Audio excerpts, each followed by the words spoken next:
Buenos Mucho días, Rosbel, bienvenida. gracias.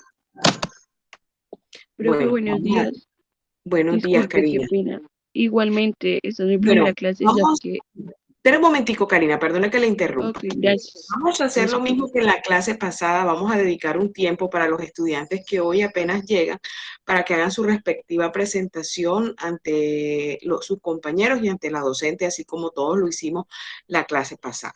Pero vamos a dar inicio a la clase de hoy con todo el respeto de aquellas personas que no son creyentes o no les gusta, pues les voy a pedir ahí un espacio, y los que sí, pues que a gusto lo quieran hacer, lo pueden hacer. Vamos a dar inicio a nuestro nuevo día, a este nuevo amanecer, dándole gracias a Dios. Dispongamos nuestros corazones, nuestro ser, para darle gracias a Dios por este nuevo día que nos regala. Vamos a darle gracias a Dios porque estamos vivos, porque estamos sanos, porque en medio de tantos conflictos que vive el mundo, estamos aquí. Gracias, Señor, porque nos elegiste. Gracias, Señor, porque nos diste un techo, una cama para dormir. Gracias por ese techo donde nos pudimos refugiar. Gracias por nuestros padres, nuestros hermanos, nuestros hijos, nuestra familia. Gracias, Señor, por la vida de cada uno de los estudiantes que hoy se encuentran aquí reunidos. Te pido, Señor, de manera muy especial que los bendigas, los guardes, los prosperes. Gracias, Señor, porque en esta mañana el sol brillará para cada uno de nosotros. Te rogamos, Señor, nos envíes el alimento no solo material, sino también el espiritual para vencer todas aquellas dificultades que se nos presenten. Y aún te damos gracias por esas dificultades, por las soledades, por las angustias, por las alegrías, porque con ellas logramos aprender algo, fortalecer nuestra fe y fortalecernos como personas. En esta mañana, de manera muy especial, te pido que tu Espíritu Santo se quede en esta aula web, se quede en la cabecita de cada uno de mis estudiantes y se quede en la mía, para que yo sea fuente de transmisión de sentimientos positivos, de mensajes positivos, de las mejores clases para que ellos puedan lograr aprender y llenar sus conocimientos. Señor Jesús, ahora nos abandonamos en ti, esperamos en ti y te pedimos protección siempre delante de nosotros para abrir camino, detrás de nosotros para protegernos, por encima de nosotros, Señor, y por debajo de nosotros. Y que la bendición del Padre, del Hijo, del Espíritu Santo estén con cada uno de nosotros y con cada una de nuestras familias, y la paz reine en nuestra aula web.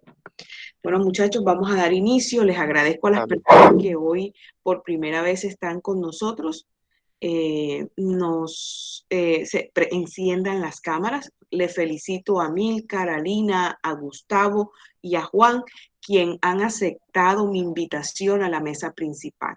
Los demás no sé, pero bueno, los felicito. Entonces, adelante, por favor, las personas que llegaron hoy por primera vez, los escuchamos.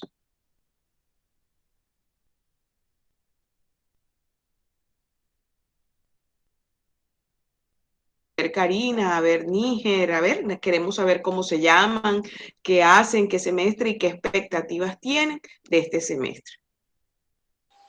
Muy buenos días, mi nombre es Karen Torres, estoy en séptimo semestre de Derecho y pues mis expectativas con esta materia pues como bueno creo que todo es aprender, conocer a cada uno de mis compañeros y a la docente y pues vengo con la mejor intención de llevarme todo lo bueno y pues nada, profe, salir adelante y ganar la materia. Bienvenida Karen, bienvenida en nombre de la Universidad Popular y el mío propio a este semestre 2021-02. Le pedimos que usted y le recordamos que usted es una invitada y está para la mesa principal, por lo tanto le rogamos que encienda su cámara, que es requisito indispensable para nuestras clases. Sigamos con Níger. A ver, Sí, Níger, señora. bienvenido. Bueno, mi profe, muy buenos días para usted, para todos mis compañeros. Como titula ahí en mi perfil de este espacio, mi nombre es Níger Enrique Manotas Pizarro. oriundo de Fundación Magdalena y actualmente estudiante de la carrera de Derecho. Estoy en el 9º semestre y con una grande y muy amplia expectativa sobre esta carrera, deseoso de poder ser un canal de aporte no solo de conocimientos, sino dejar alguna huella en su vida, algo favorable, poder aprender algo de ustedes, no solo del conocimiento académico que estamos desarrollando, sino que también puede dejar una perla que yo pueda decir, esta persona me enseñó esto, y compartir y conocerle, y con la ayuda del Señor aprender todo lo que sea posible.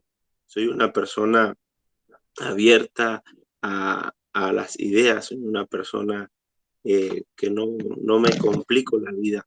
Quiero siempre extraer lo positivo y lo mejor de las oportunidades que Dios nos da, impactado con el modo en que empezó esta clase, porque creo siempre que Dios siempre debe ser lo primero en la vida de una persona. Entonces, más que a gusto, más que contento y agradecido con Dios por esta oportunidad. Mis hermanotas, un amigo más, que Dios nos bendiga a todos en este proceso. Amén, Níger, bienvenido a su clase. Me alegra que haya empezado con su cámara encendida y haber aceptado la invitación a estar en la mesa principal. Bienvenido. Continuemos. ¿Quién es la otra persona que es nueva hoy y que no se había presentado? Yo, profe. Adelante, hija. Bienvenida. Bueno, gracias. Buenos días. Mi nombre es Karina Cetina. Estoy en 8º semestre. Y bueno, mis expectativas de la clase es aprender todo lo que usted tenga para enseñarnos, tener siempre la mejor disposición. Y no, estoy feliz de estar acá en esta materia y con usted porque quería conocerla y darle a conocer también porque ya me la habían recomendado antes. Entonces, Qué responsabilidad, Karina, pero bienvenida al salón. Se hace lo posible por entregarles todo con amor. Bienvenida, Karina, y es una mujer muy simpática para que tenga la cámara encendida. Recuerde que la invitación está abierta a estar en la mesa principal. Muchas Comente gracias. con sus monitores qué es la mesa principal y ellos le explicarán el porqué de la mesa principal. A ver, Okay. ¿quién Buenos más? días, Rosberi, también buenos es días, nueva. profesora, Bienvenida, Rosberi. compañeros. Mucho gusto, mi nombre es Rosberi Mejía. Actualmente vivo acá en la ciudad de Valledupar. Curso 8º semestre de Derecho. Mis expectativas, pues, adquirir todo el conocimiento, aprender al máximo de esta materia. La considero una materia importante y bonita.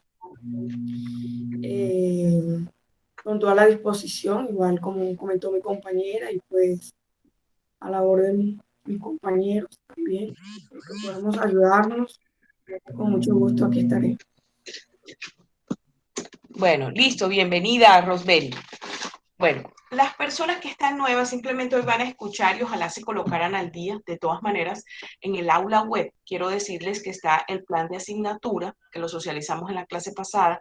Les agradezco lo lean, lo manoseen, miren qué hay allí. Generalmente los estudiantes no lo leen, pero es importante leerlo para que no nos vayan a engañar y nos den los temas que en realidad allí están. De igual forma, están los textos que ustedes pueden utilizar, independientemente que si tienen otro diferente al que está allí, pues nos va a servir para enriquecernos. De igual forma que los que se señalaron allí o se dejaron como sugerencias para que ustedes los tengan. Ahí también les subí el Código Civil porque el Código Civil es nuestra herramienta de trabajo, al igual que la Constitución. Por favor, el que lo tenga, téngalo a la mano, si no, abra el que yo les di allí y lo tengan abierto en la clase, porque siempre vamos a estar leyendo artículos del Código Civil. También en el aula web les dejé lo que estábamos estudiando en nuestra primera clase, que es cómo se hace un análisis jurisprudencial, qué es, cuáles son los tipos de sentencias y cuáles son los pasos a paso para un análisis jurisprudencial.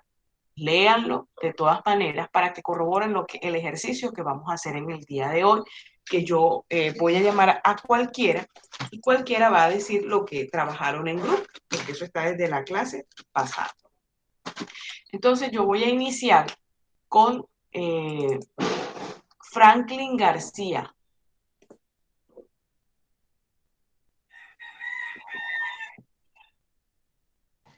Profe, yo no lo hice.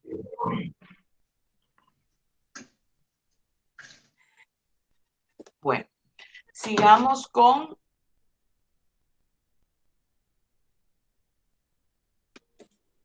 Isabela Guerra Herrera.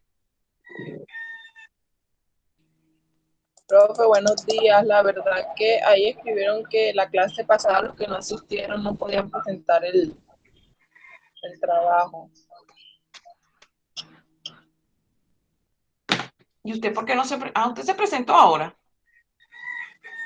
No, profe, yo la semana pasada sí vine, pero la clase pasada no pude asistir. Yo le dije a la monitora, pero ella escribió por el grupo de WhatsApp que los que no habíamos asistido pues no podíamos participar de la actividad.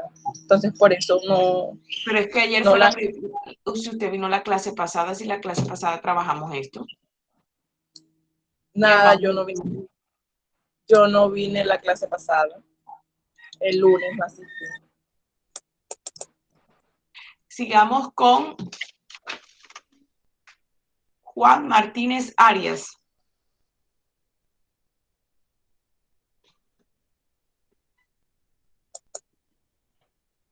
Les agradezco, coloquen presente en el chat. La lista la voy a pasar al principio y al final. Y el que no está hasta el finalizar, entró pero se salió, tiene falla. Juan Martínez Arias. Buenos días, profesora. Muy buenos días, Juan. Salve usted la patria. Bueno, profe, para empezar, entre mis compañeros escogimos una sentencia que tiene que ver, que fue remitida o expedida por la Corte Constitucional, que tiene que ver con la demanda del artículo 27 del Código Civil. En este parámetro, en este orden de ideas, tiene que ver con lo contrario o lo diferente que se expresa en la Constitución mediante el artículo 230 con la frase imperio de la ley. Paso a dar los datos de la A ver, Juan, para que sus compañeras que están nuevos hoy en clase, vamos a seguir el paso a paso que yo les dejé. El primer paso es identificación de la sentencia, es decir, el número. Entonces, del número. Luego viene la fecha, el magistrado ponente. Vamos a seguir el paso a paso que yo les dejé. Ok. Bueno.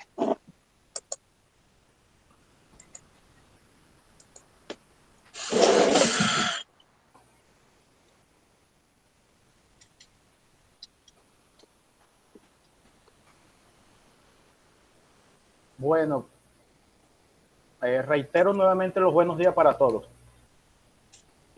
Vamos a hablar sobre la referencia del expediente D10888 de la demanda de inconstitucionalidad contra el artículo del Código Civil. Magistrado ponente es el doctor Luis Ernesto Vargas Silva. La fecha de expedición de dicha sentencia fue el 10 de febrero del 2016. Como lo mencioné en la ocasión anterior, en el ejercicio de la acción pública consagrada del artículo 241 de la Constitución, los demandados en este caso serían los señores Wilson González Quintero y Rolfe Antonio Marín Ortiz, quienes solicitaron a esta corporación la inexigibilidad parcial del artículo 27 del Código Civil. Cumplidos estos trámites del artículo 242 de la Constitución, el decreto 2067 de 1991. Paso a leer la parte demandada del artículo 27 del Código. Cuando en el sentido de la ley sea claro, no se desatenderá su tenor literal al pretexto de consultar su espíritu.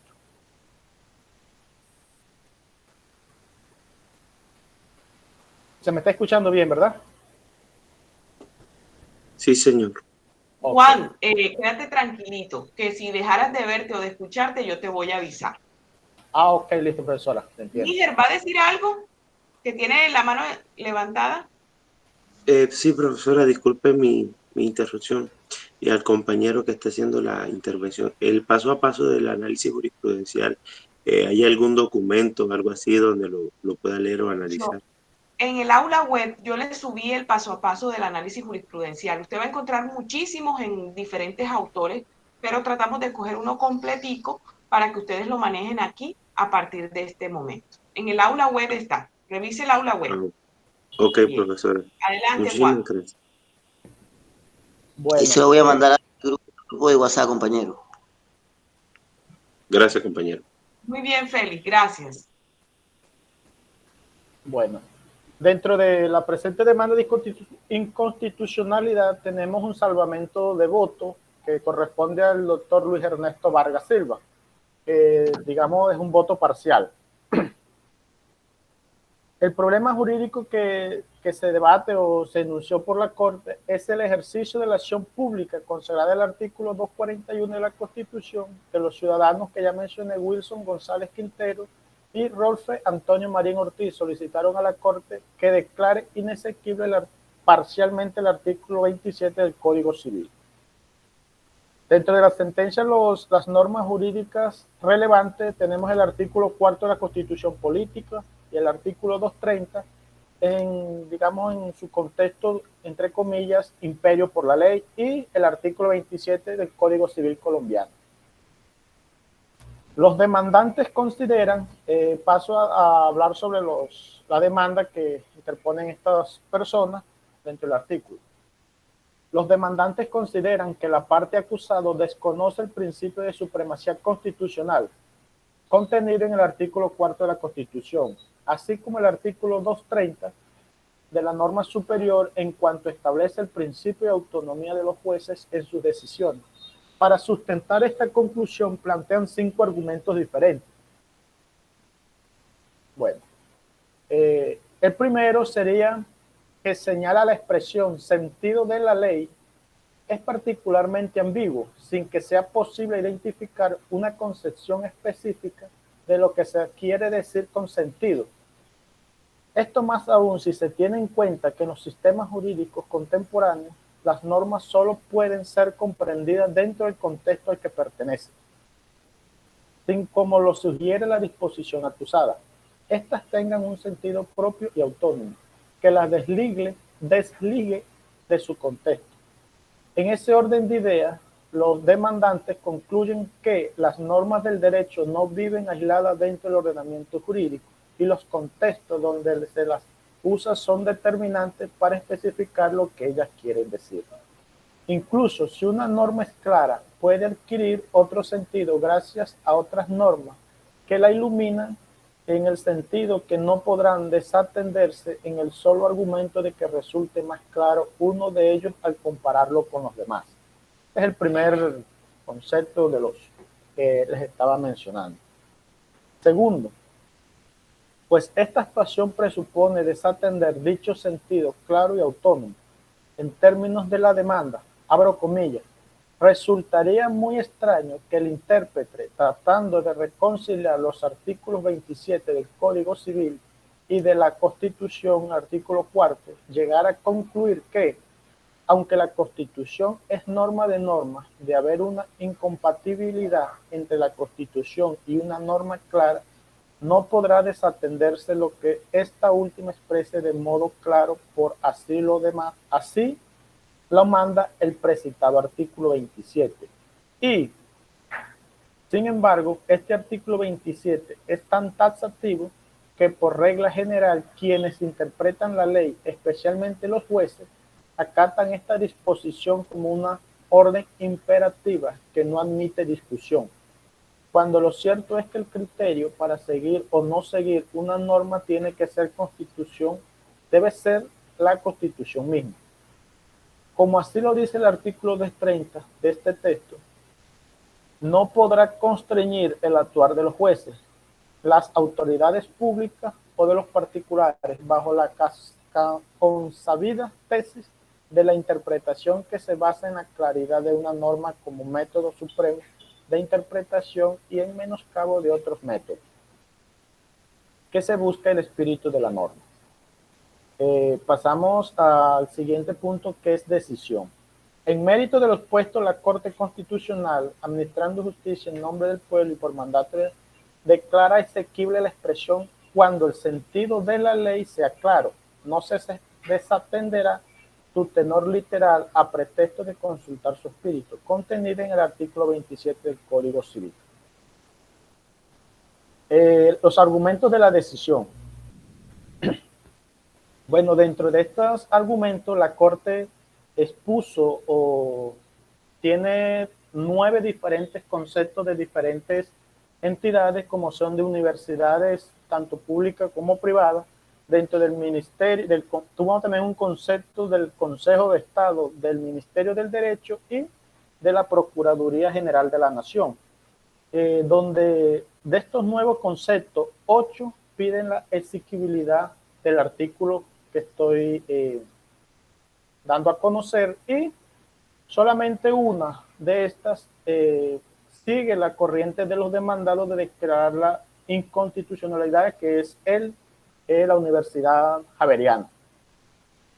Desde estos puntos de vista, donde cada uno da su concepto, la Corte toma esto para hacer luego la contextualización, la interpretación de la norma, basándose en estos conceptos. Y el problema, la decisión o el documento que reglamenta, que los argumentos que tiene para tomar la decisión antes mencionada es que, de acuerdo con lo expuesto, corresponde a la Corte resolver el siguiente problema.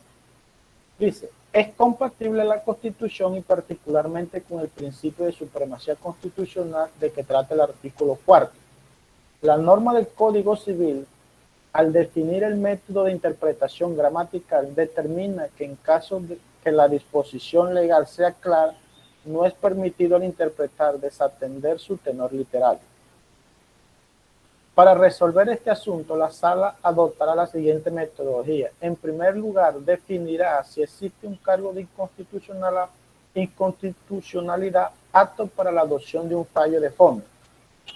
Esto me llamó la atención mucho el concepto o lo que dio a conocer la Procuraduría General de la Nación, porque en su criterio la Corte no debería pronunciarse de fondo debido a que la demanda no tiene, digamos, esa relación o es clara al momento de declarar la inconstitucionalidad. Entonces inhibe o le sugiere a la Corte que no se pronuncie, o si lo hace, hacerlo de manera exequible. A ver, sobre la ratio decidente y la razón de la decisión. La Corte reconoce la necesidad de conocer el espíritu de la norma, que la claridad de un artículo no lo estime de consultar y tener en cuenta que para estos casos la Constitución Política de Colombia es norma de norma y no pierde este carácter, así como lo esboza los demandantes.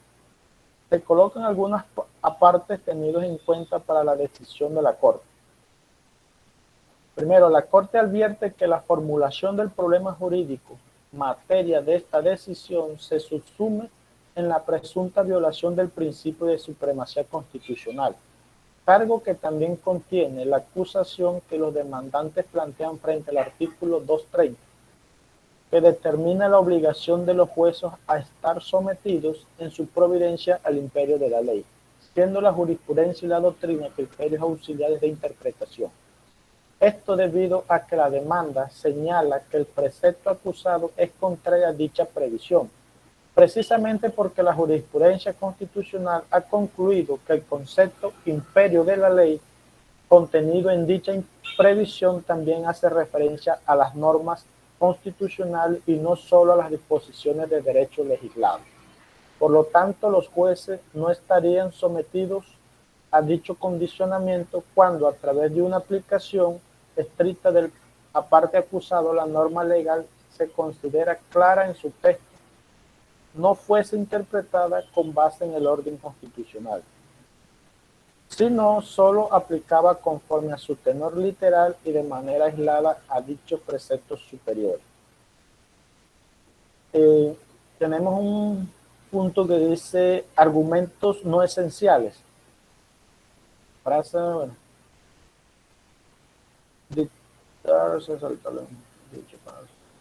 Argumentos teóricos históricos doctrinales. Una de las variables hermenéuticas que ofrece el Código Civil sobre este particular, el intervenir expresa que la ley como cualquier disposición del ordenamiento, debe interpretarse cuando su sentido literal o su significado gramatical permite más de un entendimiento, caso en el cual el sentido deja de ser claro. Es decir, que la ley se interpreta cuando su sentido no es claro, pues admite por lo menos dos interpretaciones diferentes.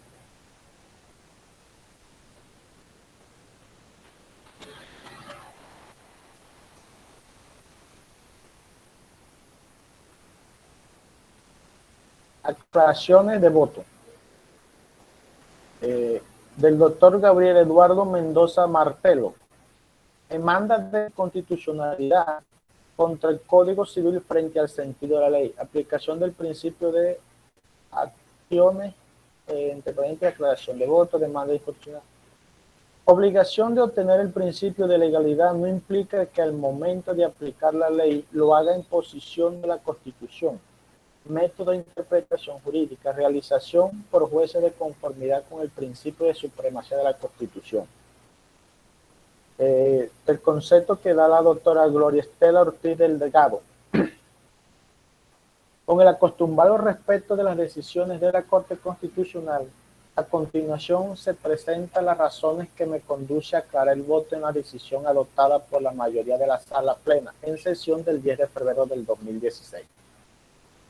Comparto la decisión de la sala consistente en declarar la exequibilidad del apartado acusado. En efecto, considero que la regla de interpretación gramatical establecida en la norma no puede ser entendida de manera aislada, pues su aplicación nos conduce a la obligación del operador judicial de aplicar los preceptos constitucionales. Así pues, la regla de interpretación gramatical establecida en el parte acusado no tiene el alcance que le da el demandante, porque no comporta un mandato dirigido a aplicar una norma legal, en el evento en que ésta desconoce la Constitución.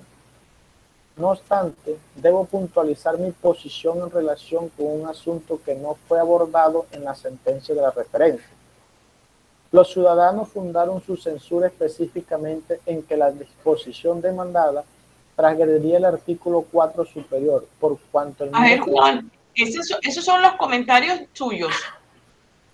Esto es una parte de la aclaración de voto que hace la magistrada. Ah, ok, total. ¿Sigo?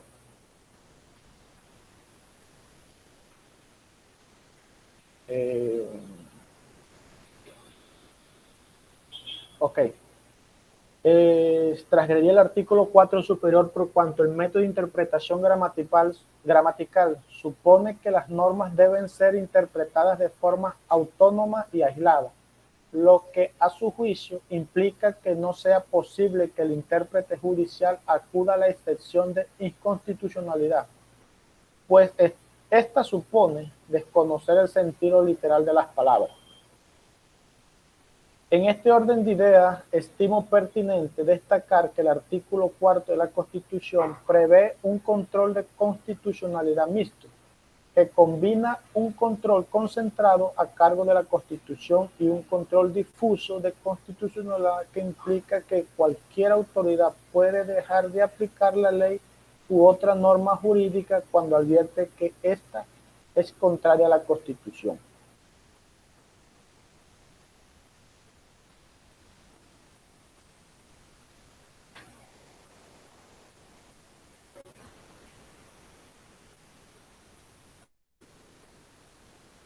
Posición del doctor Luis Ernesto Vargas Silva.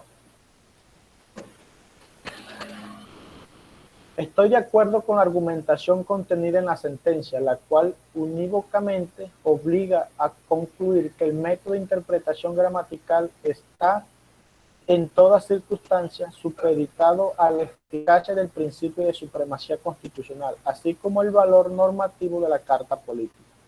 No obstante, considero que el riesgo planteado por los demandantes, en el sentido que una utilización insular y descontextualizada de la norma acusa que puede llevar a debilitar la obligatoriedad de dichos mandos constitucionales en casos concretos.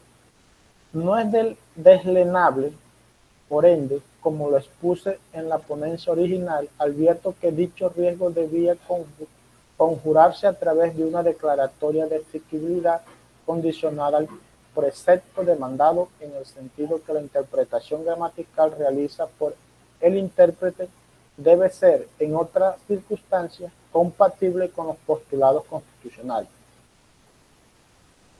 Esta modalidad de decisión se mostraba necesaria a partir de distintos argumentos. En primer lugar, la sentencia asume acertadamente que subsisten en el orden jurídico dos comprensiones del precepto acusado. Una formalista que propugna por la aplicación literal de las normas legales cuando su sentido sea claro, y otra que obliga que incluso en aquellos casos que la norma tenga un contenido deóntico definido, deba ser interpretada con el fin de verificar que dicho contenido es compatible con la Constitución. En este sentido, es imprescindible que la previsión sobre la interpretación gramatical de que trata el artículo 27 del Código Civil debe comprenderse con carácter obligatorio conforme a la segunda alternativa hermenéutica. Dicha naturaleza vinculante se lograba de una manera más definida a partir de la sentencia de exequibilidad condicional. Bueno, de todo esto que acabo de decir, de los diferentes conceptos y de la norma acusada, dio un fallo de exequibilidad por parte de la Corte. Tal como lo mencioné, hace un pronunciamiento debido a que incluso la Procuraduría General de la Nación pide no pronunciarse, pero esta, dentro de su problema jurídico, ve que es necesaria una pronunciación de fondo. Creo que es todo por el momento. Bien, Juan. Sigamos con... Yo tenía aquí a Raúl José, pero después me acordé que Raúl José fue la persona que hizo la exposición. Sigamos con María Cristina Peña.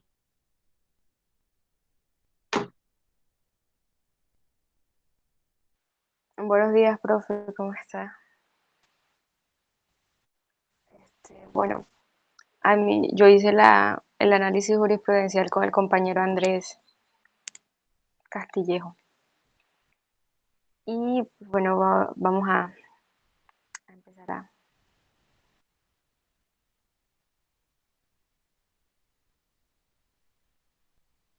Bueno, pues inicialmente la sentencia, pues es el número sentencia C037 del 2018. La fecha, pues del 9 de mayo del 2018. El magistrado ponente es Cristina Pardo. Aclaración de voto por la magistrada Gloria Estela Ortiz Delgado y el salvamento de voto por Diana Fajardo Rivera. Bueno, pues acá la norma demandada inicialmente es la ley 617 del 2000 en su artículo 37, el cual fue reformado y respecto a las inhabilidades para ser alcalde, y el artículo 95 de la ley 136 de 1994 quedó así. Inhabilidades para ser alcaldes. No podrá ser inscrito como alcalde o como candidato ni elegido ni designado alcalde municipal o distrital aquel que en cualquier época por sentencia judicial la pena privativa de la libertad, excepto por delitos políticos o culposos. Bueno, pues en razón de esto, pues el demandante considera que la expresión en cualquier época del artículo anterior que les leí, afirma que esta inhabilidad con efectos retroactivos desconoce el principio de legalidad y además constituye una violación al principio de igualdad. Esto fundamentado en que la presente norma vulnera dicho derecho que ya prohíbe a las personas que fueron condenadas a penas privativas de la libertad a aspirar antes del 9 de octubre del 2000, antes que entrara en vigencia esta nueva ley, aspirar a ser alcalde municipal. Entonces,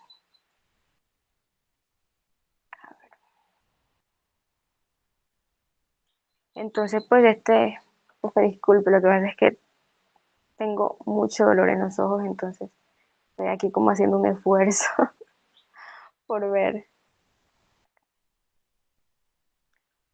Bueno.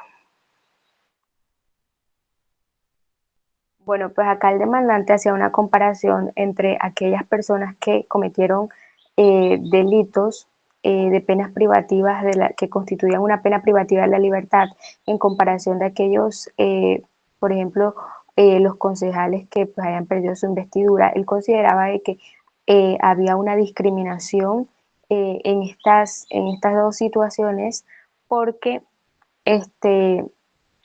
la ley no aplicaba con efectos retroactivos para aquellas personas que hayan perdido la investidura antes de la vigencia de la nueva ley.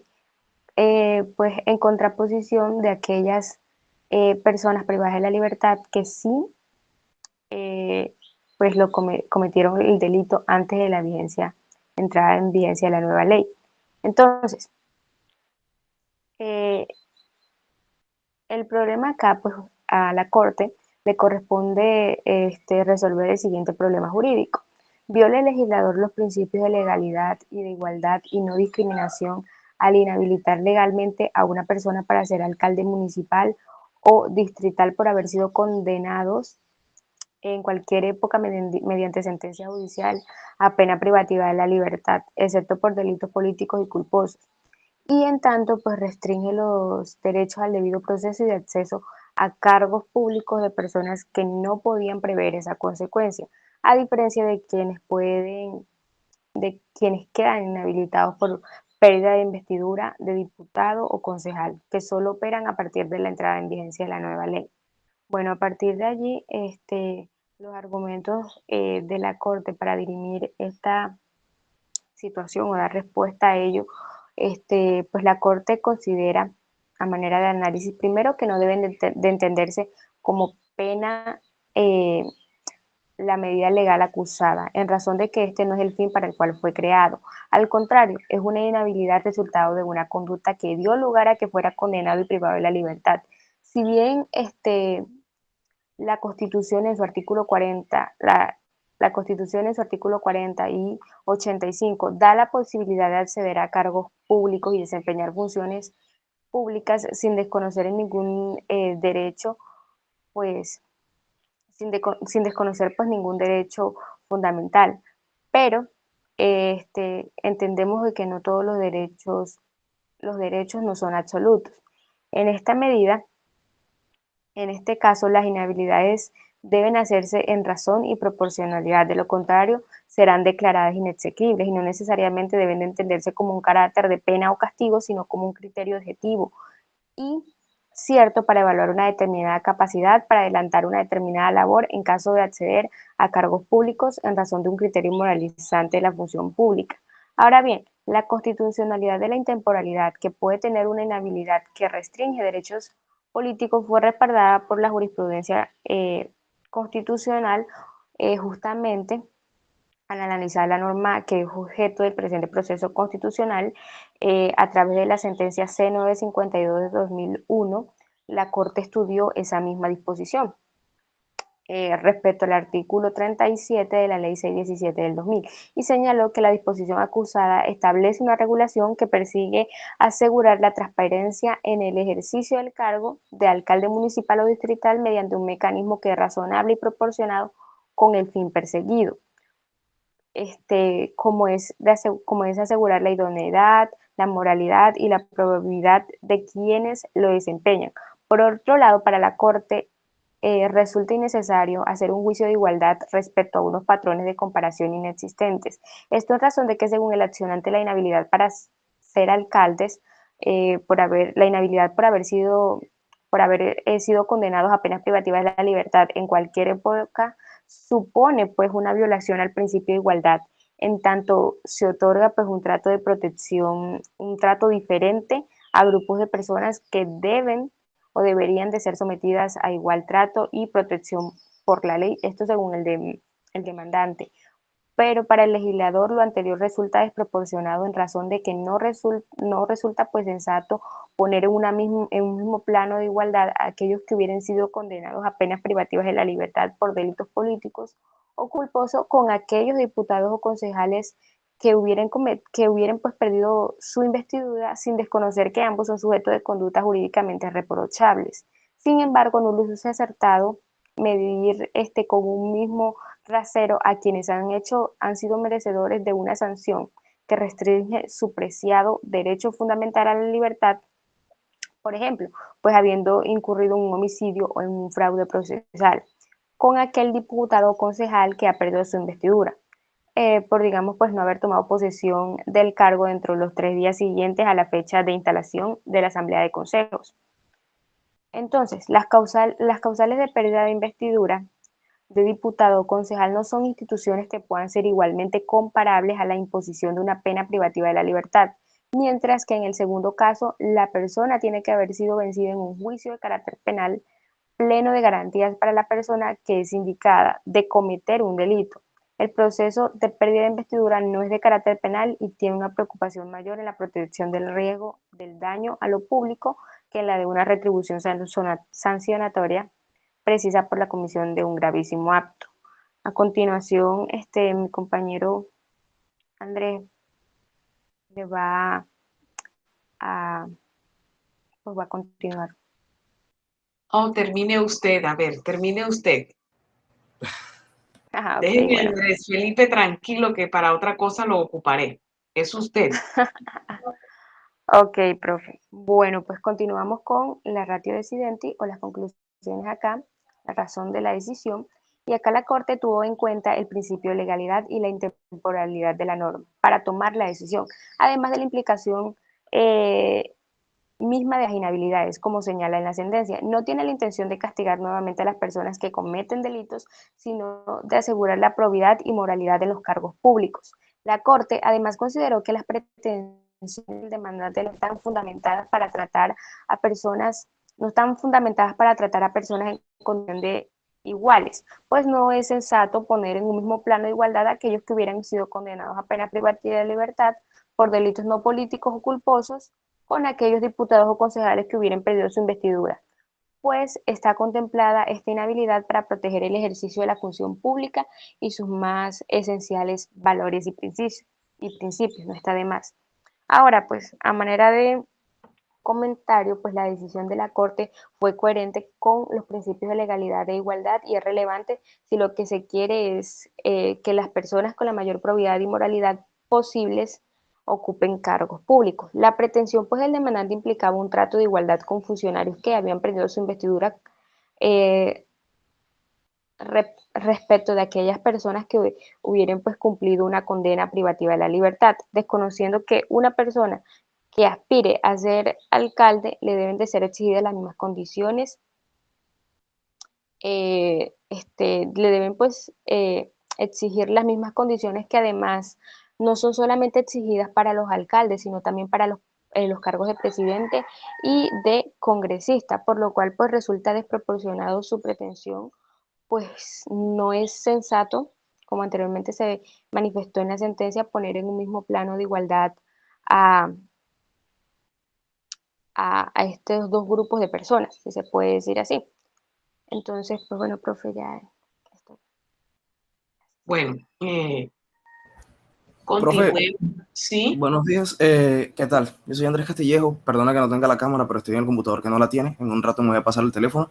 Sí. Pasa que yo entro un poquito tarde todos los días porque tengo que llevar a mi hermanita al colegio. Hoy entré casi que a las 6:20, la clase pasada entré como a las 6:15 y no aparecí en la lista porque no sabía que usted había llamado a lista. Ahora sí estoy acá, puse presente en el chat y estoy con la compañera María Cristina. Fuimos los que nos encargamos de hacer el análisis que ella acaba de comentar. Muy bien, Andrés, no se preocupe. Listo, profe, muchas gracias. Continuemos con Sista Franco.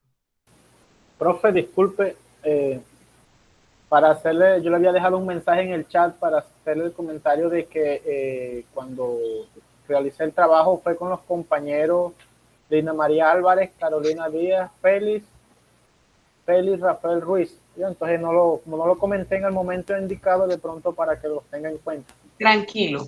A ver, vamos a seguir con Sista.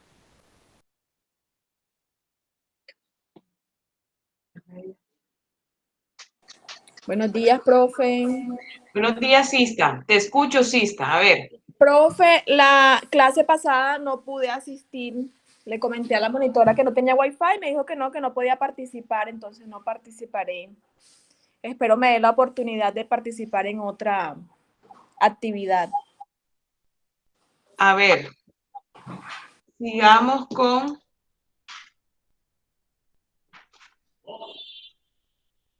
Félix Ruiz Fernández. Mi estimada, ya compañero. El grupo suyo pasó, bien. El de Andrés Castilleja también. A ver, ¿qué grupo hacen falta? ¿Ya pasaron todos? No, señora.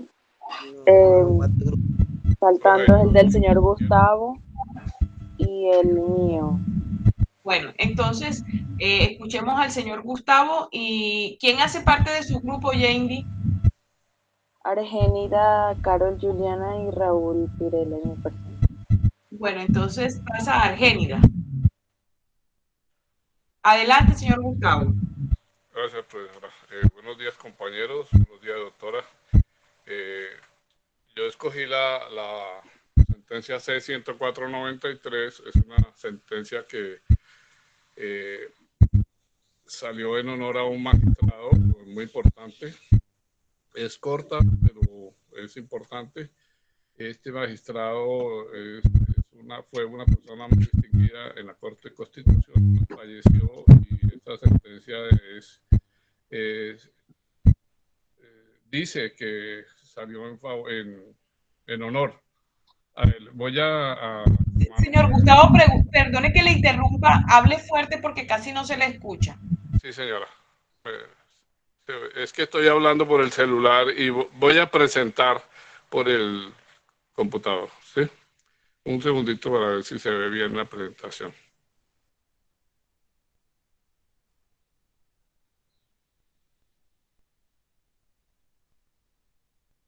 Profe, disculpe, ¿se escucha como una interferencia o solo la escucho yo?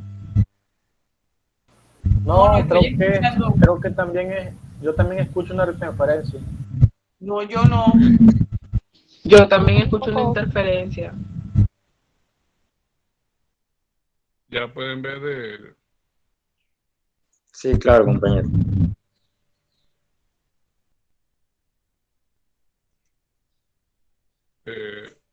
Esta es una presentación. Como habíamos quedado con la profesora, pues vamos a hacer una presentación muy ágil sobre la sentencia, que es bastante corta, y aquí pues estoy aplicando unas técnicas de la presentación. Hay unos botoncitos que yo voy a ir tocando aquí.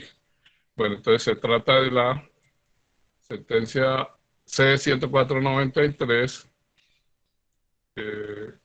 Aquí tenemos.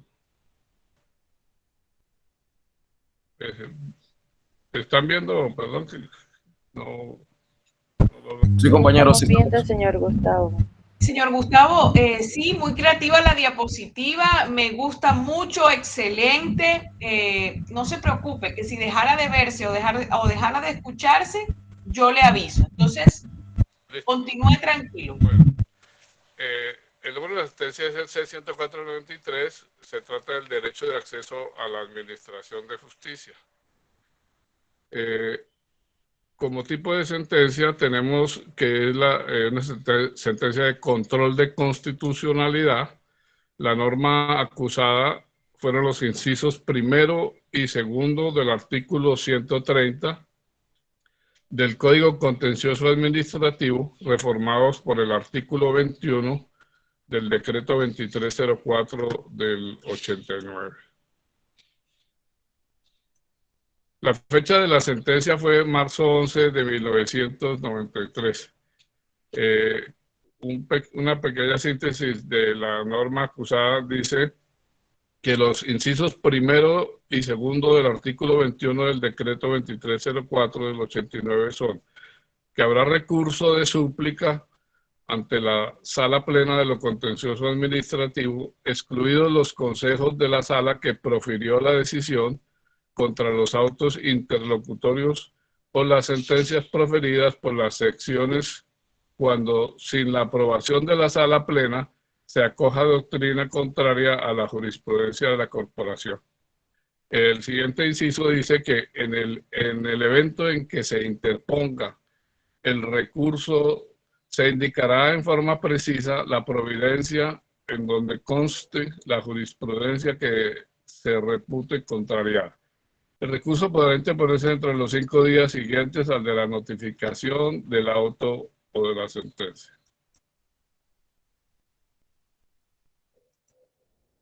Como le decía, el magistrado ponente fue el doctor Alejandro Martínez Caballero, fallecido.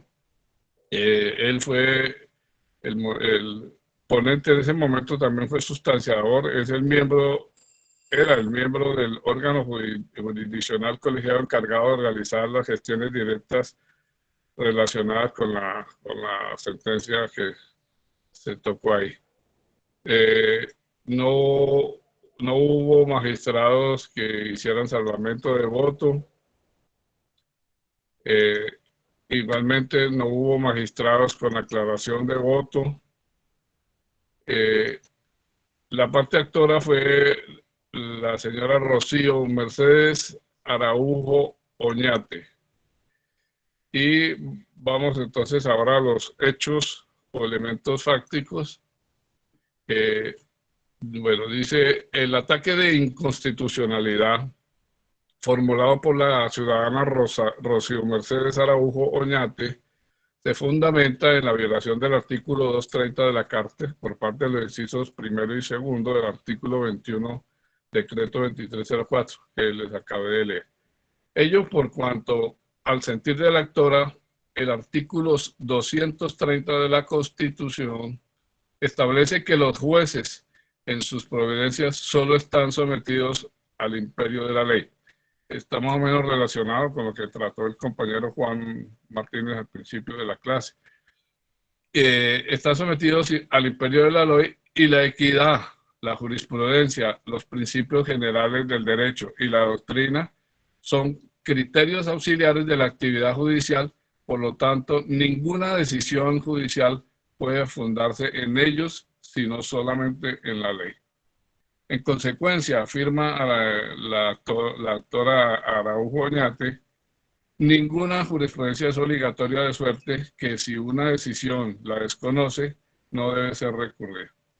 Para la demandante, si la jurisprudencia de la Sala Plena de lo Contencioso Administrativo del Consejo de Estado fuese obligatoria, tendría sentido el recurso de súplica. Pero como no lo es, por mandato constitucional, tal recurso entonces no se aviene a la Carta.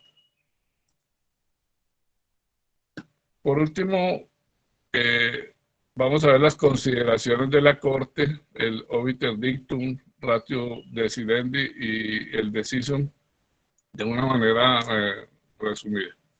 Respecto al obiter dictum, esta fórmula reiterada en el preámbulo. En estas dos palabras se encierra un equilibrio frágil que es necesario construir a partir de providencias judiciales que simultáneamente sean materialmente justas y jurídicamente seguras. En cuanto al ratio decidendi, manifestaron que no contribuye a la seguridad jurídica el cambio de jurisprudencia contenciosa no explícito y que no cuente con la participación de la totalidad de la sala contenciosa administrativa. Ahora bien, no procede el recurso de súplica cuando el cambio no es de jurisprudencia, sino de normatividad. Como por ejemplo, ante una reforma constitucional o del derecho administrativo, cuando alguna sección acoja sin aprobación de la Sala Plena doctrina contraria a la jurisprudencia de la corporación, ha dejado de ser motivo del recurso extraordinario de súplica consagrado en los dos primeros incisos del artículo 130 del Código de Contencioso Administrativo. Como el fundamento de dicho recurso resulta incompatible con la nueva Carta Política con base en el artículo 4 de la misma. y fue así se estima improcedente. El decisum fue declarar exequible el artículo 21 en sus incisos 1 y 2 del decreto 2304 del 89. Eso sería todo, doctora, sobre mi participación. Excelente, excelente, señor Gustavo, excelente, sus diapositivas muy creativas. Felicito a usted y a quienes trabajaron con usted. Muy bien, muy creativo, muy bien hecho su análisis jurisprudencial. Lo felicito, señor Gustavo. Bueno, continuemos con el último grupo, a ver. Buenos días, mi nombre es Argenida Maya y mi grupo está conformado por Raúl José Pira y Yenis Hernández. Nosotros hicimos el análisis jurisprudencial de la sentencia C-050 del 2021. Cabe aclarar que, como nos lo explicaba nuestro compañero Raúl, pues esta sentencia C hace referencia a que es una sentencia constitucional. Entonces, en tipo de sentencias tenemos que es una sentencia constitucional. La fecha de la sentencia es el 4 del mes de mayo del 2021. La magistrada ponente es Alejandra Lindero Castilla.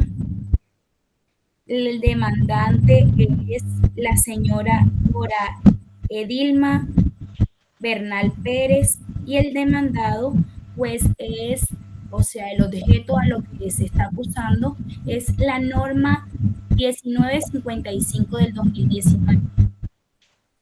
Los hechos fácticos, los cuales, señor Gustavo, ¿me puede hacer el favor de cerrar el micrófono? Interfiere.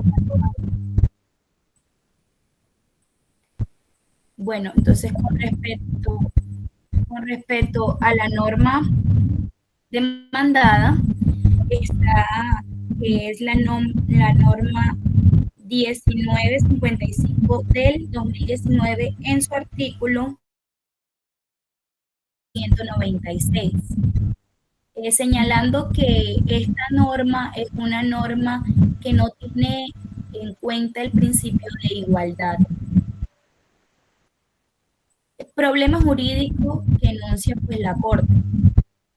Contenemos que son inconstitucionales las normas que establecen medidas para favorecer el acceso a cargo público de la población joven entre 18 y 28 años, por generar un trato discriminatorio injustificado hacia las personas que fueran de dicho rango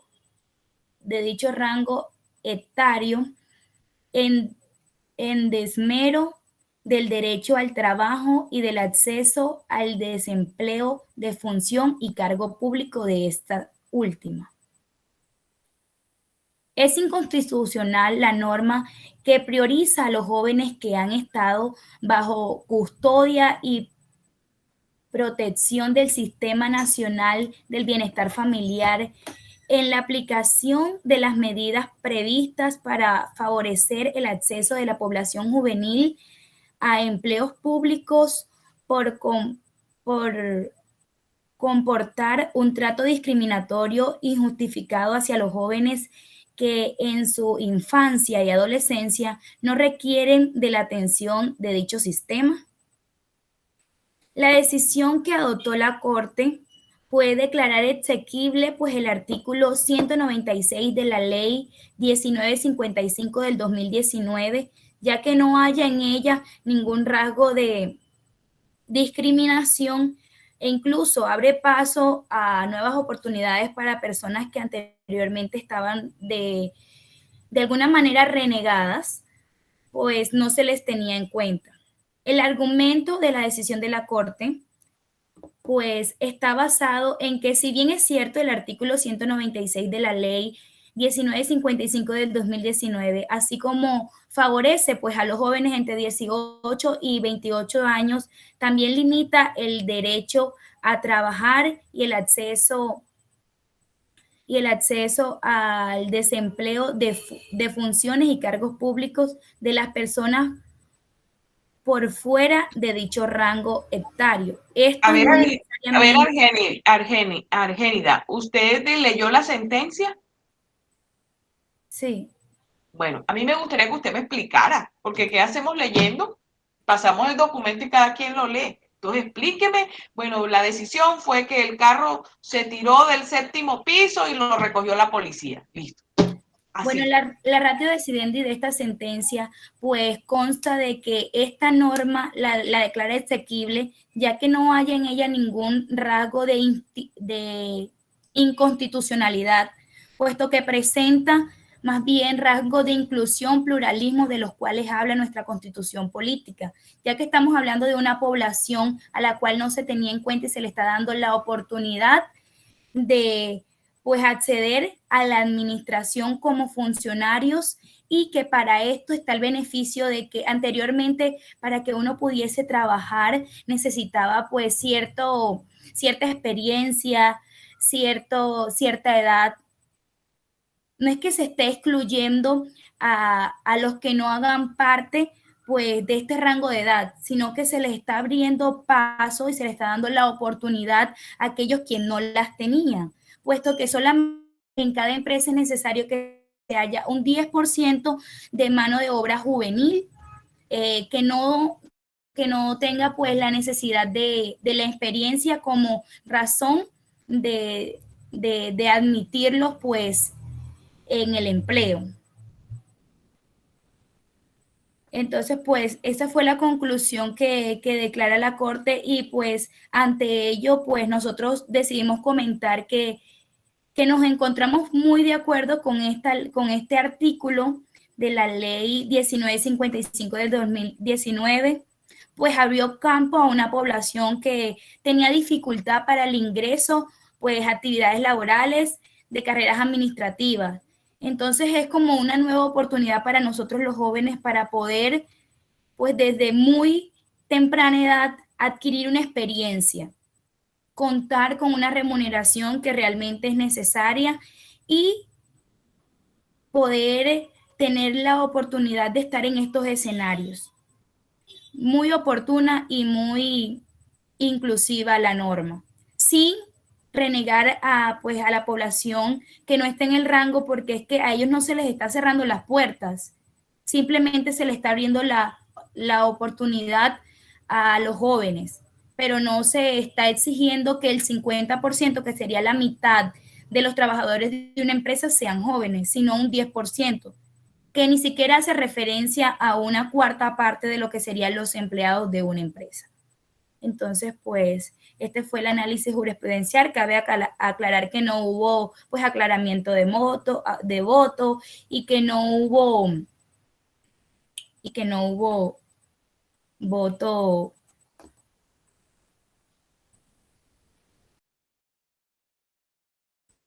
Listo, sí.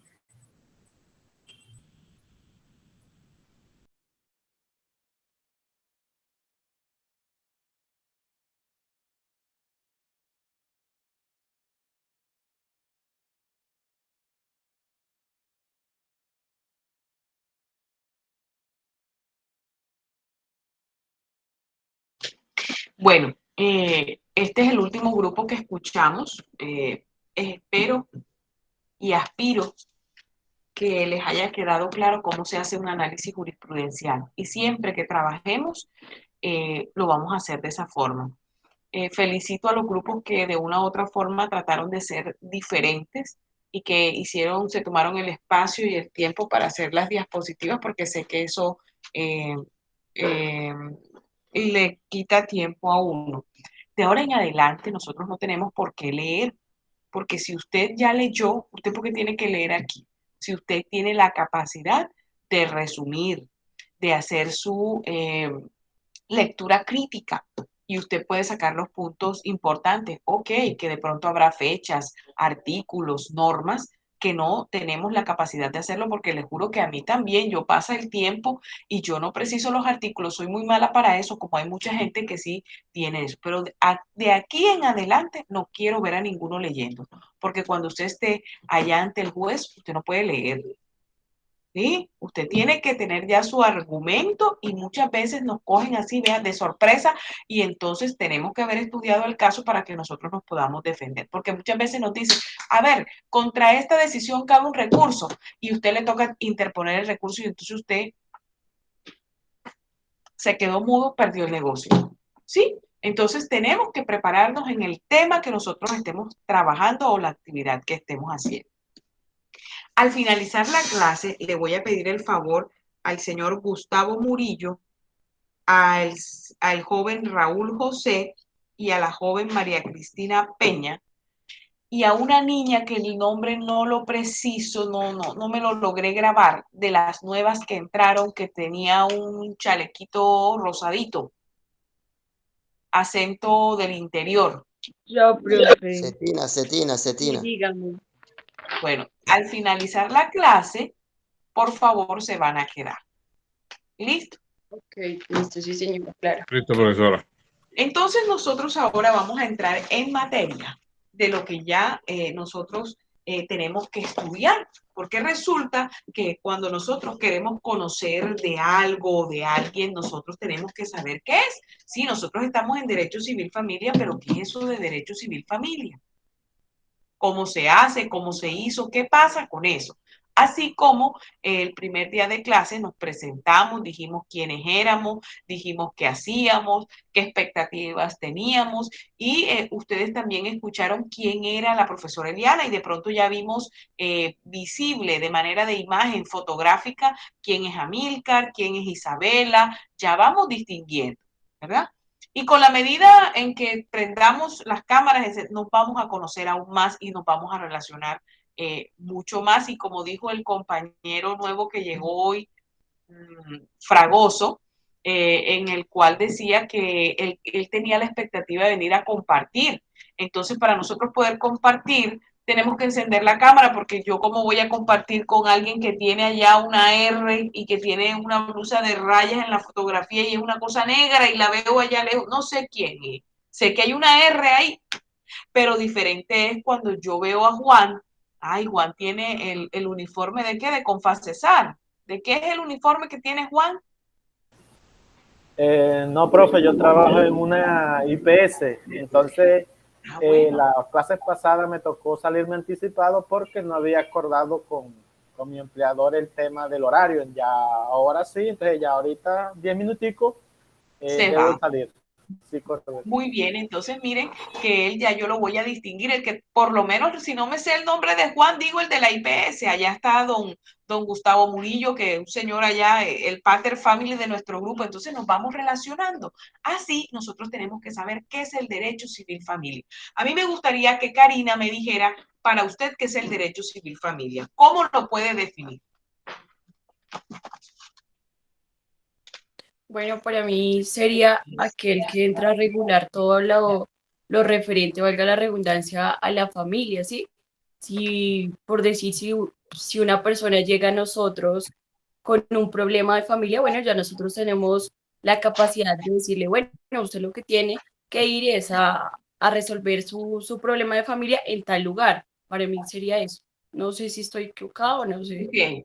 Muy bien. A mí me gustaría escuchar a mi querido alumno Amílcar Lago, pero yo sé que él lo va a decir porque él ya se lo sabe. Pero bueno, vamos a aceptárselo. A ver, Amílcar, ¿usted qué piensa que es el derecho civil familia? No, profe, no, yo considero pues que civil familia vendría siendo como esa rama del derecho que regula, digamos, esas relaciones de cada uno de esos miembros que conforman una familia, ya bien sea individual o de forma colectiva. En esa, Muy bien, en esa Amílcar. Muy bien. A ver, Níger, usted tiene allá la manito levantada. Cuénteme, para usted, ¿qué es el derecho civil familia? Muy buenos días, compañeros y profesoras. Aquí una pequeña novedad. Para mí el derecho civil familia es el área del derecho, como comentaba el compañero Milka, que se encarga de regular los temas referentes a ese vínculo conyugal, al vínculo entre padres e hijos, el vínculo entre padres y nietos, todo lo que tiene que ver con el ítem principal de lo que constituye nuestra sociedad, de sus relaciones en el mundo civil. A mi concepto eso es lo que quiere lo que tramita o lo que es el derecho civil familia. Porque si defino derecho como tal y familia como tal, y al momento de unir esos dos conceptos, me dará como resultado regular y establecer las relaciones entre consanguíneos. Bien, Níger. A ver, Níger, ¿y usted por qué no ha aceptado la invitación mía a estar en la mesa principal? Porque tiene esa cámara apagada. Quiero distinguirlo y no he podido.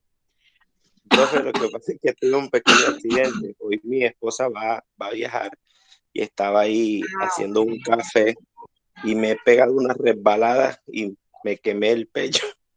Entonces estoy en piscina. Bueno, prende esa cámara que es que necesito relacionarlo. A ver, Sista, ¿qué me va a decir usted? Que tiene la mano levantada.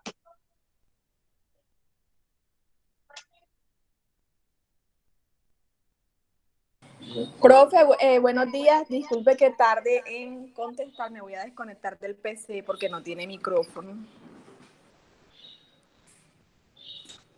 Profe, pienso que la familia es como la institución más importante, ¿cierto? A ver, pero es que nosotros no estamos preguntando la familia. No, sí.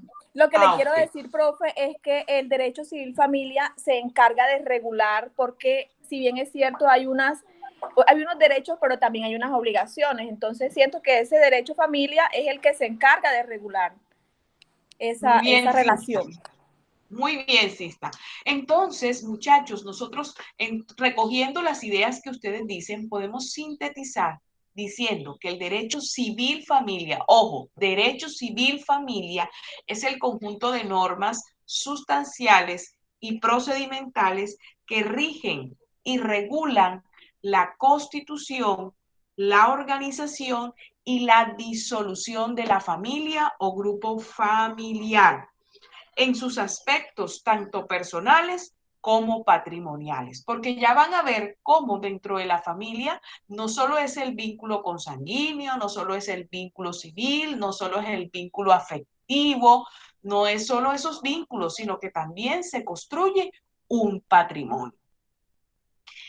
Ustedes me venían conceptuando lo que es el derecho civil familia. Ahora les voy a decir otra pregunta, pero Amílcar no me la va a contestar porque sé que él se la va a saber. Creo yo. Ahora, de acuerdo a lo que definimos, yo quisiera que ustedes me dijeran cuál es el objeto del derecho civil familia. ¿Sí se acuerda, Amílcar? Ah, bueno, pero no lo voy a decir. A ver, ¿qué dice Andrés Felipe? Bueno, profe, perdón que todavía no prenda la cámara. Yo diría, profe, que el objeto... Te lo voy a perdonar por hoy, pero la próxima clase no se la perdono. No se preocupe, profe, ya para la próxima consigo. Yo diría que, profe, que el objeto de civil familia está en regular esas relaciones, ¿no? En crear un ambiente social apto, porque como lo decía la compañera Sixta, la familia es la institución primaria, la institución principal, o bueno, la primera de las instituciones a las que nosotros nos sometemos. Y el derecho civil familia está hecho precisamente para evitar que esa institución se malogre. Ok. ¿Qué dice Isabela? A ver, Isabela, ¿cuál es el objetivo? ¿Cuál es el objeto del derecho civil familiar? Para mí el objeto pues es regular todo lo concerniente a lo patrimonial, no solamente a lo afectivo, sino también al patrimonio que tiene que consagra esa familia. A ver, ¿qué dice Franklin García? Profe, yo creo que el objeto del derecho civil familia es regular las relaciones entre la familia y el Estado. O sea, lo que la Constitución pide o lo que pedimos nosotros como primer constituyente sobre la familia y sobre ese núcleo familiar que viene siendo el núcleo de la sociedad. Entonces, el objeto del derecho civil familia es mantener esa esencia de familia, de pronto no desnaturalizarla por objeto de la ley, más fortalecerla a través de los vínculos y que tiene la familia con el Estado, protegerla a través de las políticas de Estado y del derecho, y llegar así a construir una sociedad más amena, una sociedad más armoniosa, digamos algo, una sociedad más utópica, digamos así, en esos términos. Ok, Franklin, pero esto es muy fácil. Ustedes le han dado mucha vuelta y muchas cosas para decir cuál es el objeto del derecho de familia. Todas esas palabras que ustedes dijeron, todas esas palabras bonitas que encierran lo que es el derecho de civil familia, el objeto se dice en una sola palabra. Y el objeto del derecho civil familia es la familia. Cuando yo a usted le pregunte cuál es el objeto del derecho civil familia, usted me va a decir la familia. Y allí encontramos intrínseco lo que me decía Franklin, las relaciones de la familia, lo que me decía Isabela, el aspecto patrimonial y el aspecto personal. Allí encerramos todo. Entonces, el objeto del derecho civil familia es la familia. Que no se les olvide, pregunta de parcial, y a veces podemos decir ese pocotón de cosas y solo es la familia.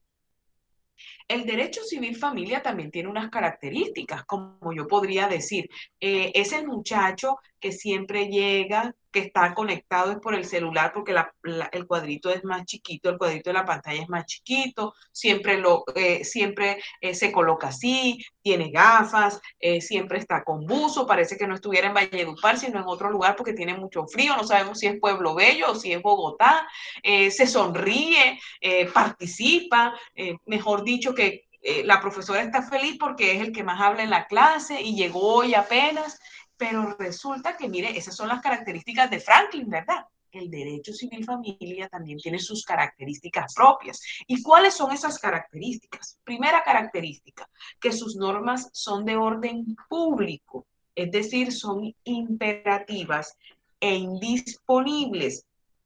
¿Sí? Es decir, de estricto cumplimiento, y no se deja la voluntad de las personas. Estas normas regulan esas relaciones de los miembros del grupo familiar. Otra característica muy importante del derecho civil familia y es que las sentencias son formales. ¿Cómo así que son formales? Es decir, que no hacen tránsito a cosa juzgada, es decir, que estas sentencias pueden ser modificadas. Pero profesora, ¿cómo así que pueden ser modificadas? Jamás se ha visto eso.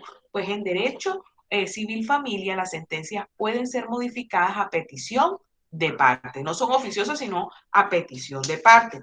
Aunque tengo que decirles que en muchas demandas los jueces podrán otorgar derechos de manera oficiosa, no solo en el penal, sino también en materia de civil familia. Los jueces pueden, en unas demandas, pueden de manera oficiosa decretar lo que vaya para el bien del niño, niña o adolescente, a una persona de la tercera edad, ¿ok?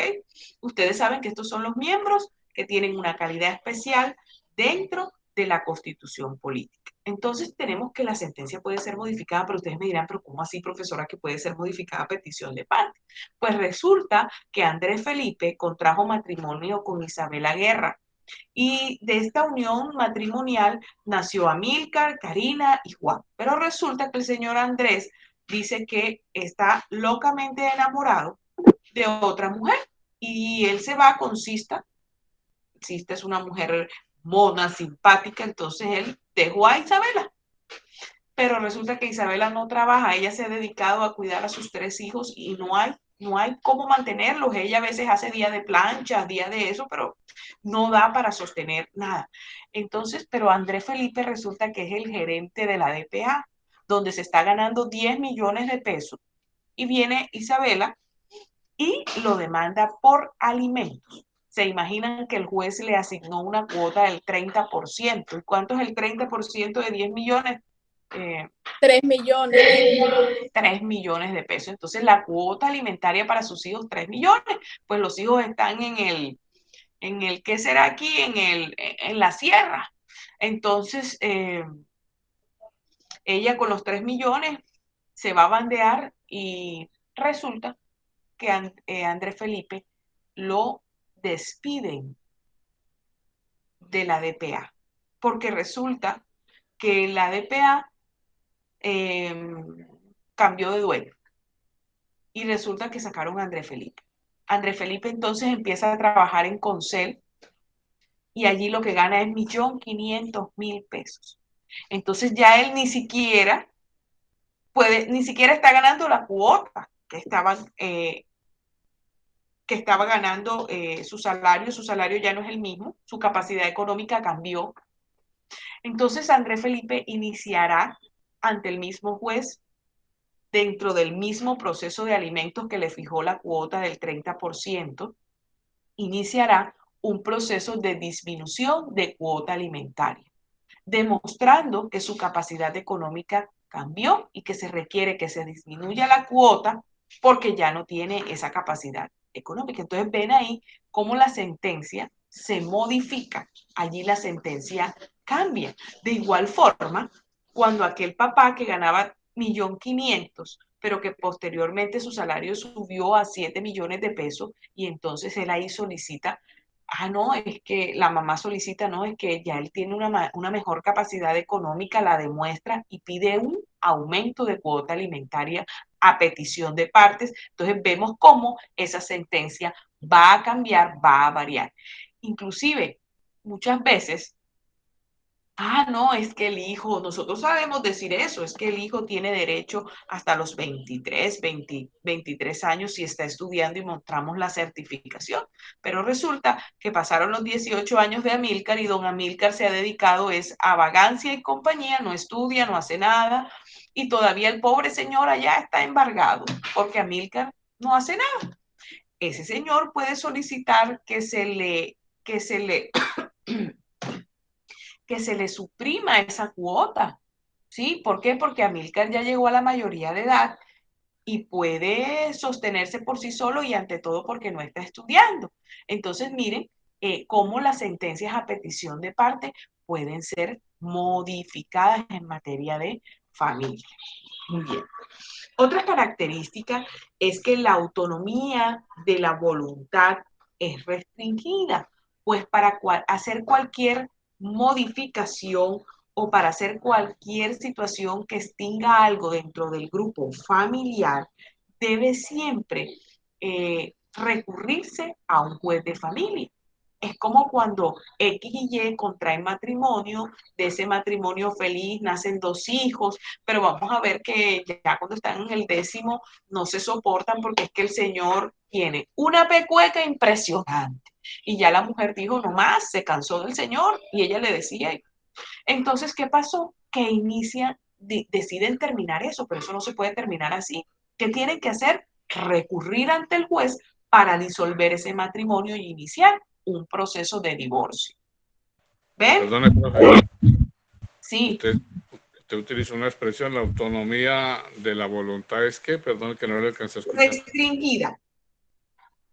Restringida. Y es restringida porque no se puede extinguir y no se puede modificar ninguna relación de la familia sin que se medie o sin que se utilice el juez. Además de eso, las normas procesales y sustanciales que regulan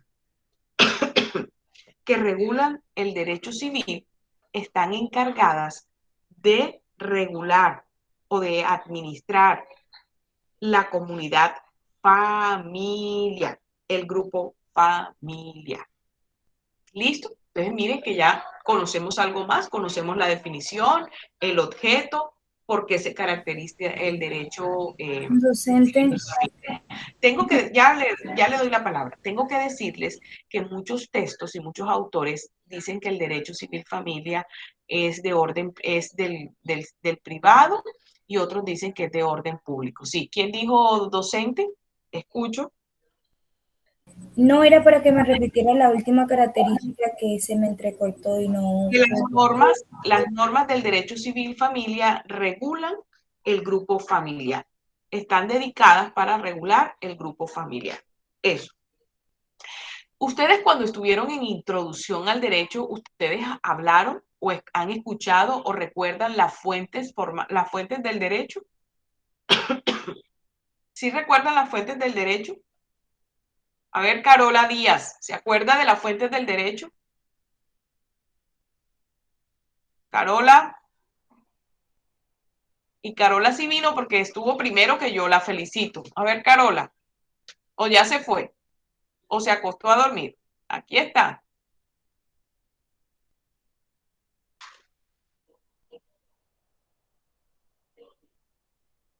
A ver, Carola, ¿tienes problemas con el micrófono?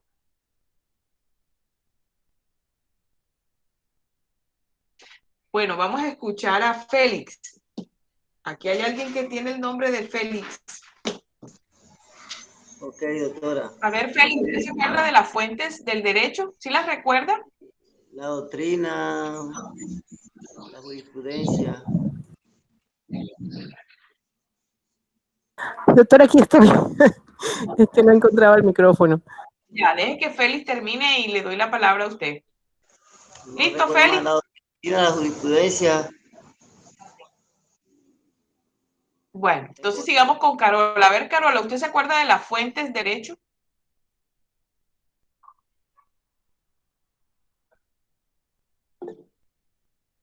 A ver, Amílcar, ¿qué dice usted?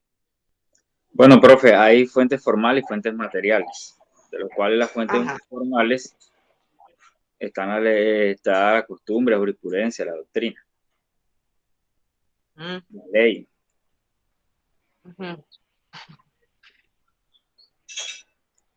Bueno, a ver, aquí Argénida también me levantó la mano. Cuénteme, Argénida, ¿cuáles son las fuentes del derecho? Está la fuente, es que ya el Mirka las dijo, por eso bajé la mano.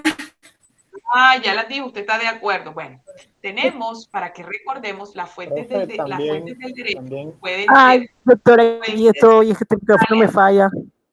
Bueno, Qué listo. pena. Fuentes Discúlpeme, ¿le formales. puedo intervenir? Ahorita ya intervenimos en otra pregunta. Las fuentes del derecho, las fuentes formales y las fuentes reales. ¿Y cuáles son las fuentes formales? Las fuentes formales son la ley, la jurisprudencia, la doctrina, tratados internacionales. Y las fuentes reales tenemos la costumbre. En materia de derecho civil familia, también admite las fuentes del derecho. ¿Y cómo las admite? Bueno, entre las fuentes formales, las leyes en materia de familia, las jurisprudencias en materia de familia, la doctrina en materia de familia, tratados internacionales en materia de familia y pues las fuentes reales como la costumbre. Muy bien. Ahora, ya conociendo qué es el derecho de familia, cuál es su objeto, cuáles son las características, que admite las fuentes del derecho, nosotros ahora nos interesaría saber, como sabemos que el objeto es la familia, nosotros tenemos que saber qué pasó con ese objeto, que es la familia. ¿De dónde viene eso de ese grupo familiar llamado familia? Pues yo los invito a que ustedes se remonten allá a la Biblia. Ustedes han escuchado el Génesis, por lo menos lo han escuchado. Los que no leemos la Biblia, por lo menos hemos escuchado. Y en alguna situación de pronto, hemos hasta escuchado porque de pronto no leído, o de pronto hemos leído, mas no escuchado, que en una parte del Génesis está la creación. Y nos dicen que en el primer día, no sé si será en esos días, no me sé los órdenes, pero sí sé que en un día Dios creó el cielo, las estrellas, los mares, en otro los animales, en otro creó, ya ni me acuerdo. Y el sol y la luna. El sol y la luna, muy bien. Y otro día creó a un hombre y a una mujer. Y ustedes se acuerdan que a través de un símil o una comparación ahí nos dicen que Dios le dijo, usted no podrá comer del árbol de la fruta prohibida. Y la fruta prohibida era la manzana. Pero era un símil o una comparación porque lo que nos estaba diciendo era que Adán y Eva no podían unirse, ¿sí? ¿Y qué hicieron estos dos? Se unieron. Entonces nos damos cuenta que desde el principio, por ser seres sociables, siempre necesitamos de la otra persona y desde allí se formó la primera familia.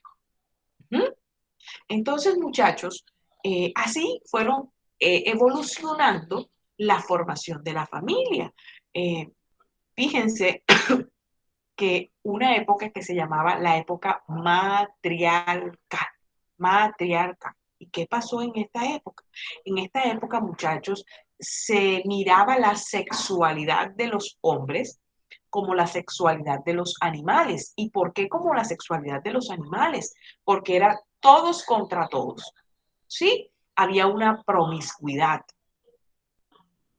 Entonces, aquí no se podía contar la línea paterna. Es decir, que para determinar un parentesco había que mirar la línea materna, porque obviamente nosotros sabemos siempre quién es la mamá, ¿verdad? Porque la mamá, o bueno, casi siempre sabemos quién es la mamá, y digo ahora casi siempre porque acuérdense que han habido unos avances científicos.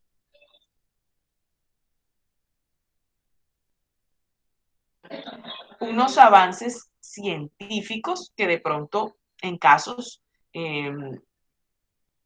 hay alquiler de vientre, ¿verdad? Y ahí nos toca mirar quién es la madre. Pero en esa época, como eso no existía, esos avances científicos, entonces aquí nosotros veíamos que por línea materna, porque allí sí sabíamos quién era la que tenía 9 meses a ese ser humano allí en la barriguita, entonces se determinaba por línea materna. Por eso el nombre de matriarcal. Y en esa época existían unas personas que de manera empírica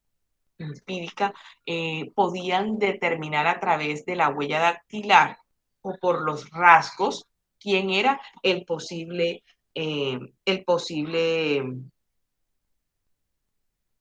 padre de ese hijo. Muy bien. Después de esta etapa vino la familia consanguínea. ¿Y qué será eso de la familia consanguínea? Pues ya yo les dije que ahorita en la matriarcal era todos contra todos. Ahí no, ahí todo el que quisiera podía tener relaciones sexuales, conformarse como pareja. Mientras que en la familia consanguínea empieza a darse la primera prohibición sexual entre las uniones, y es entre progenitores y la prole.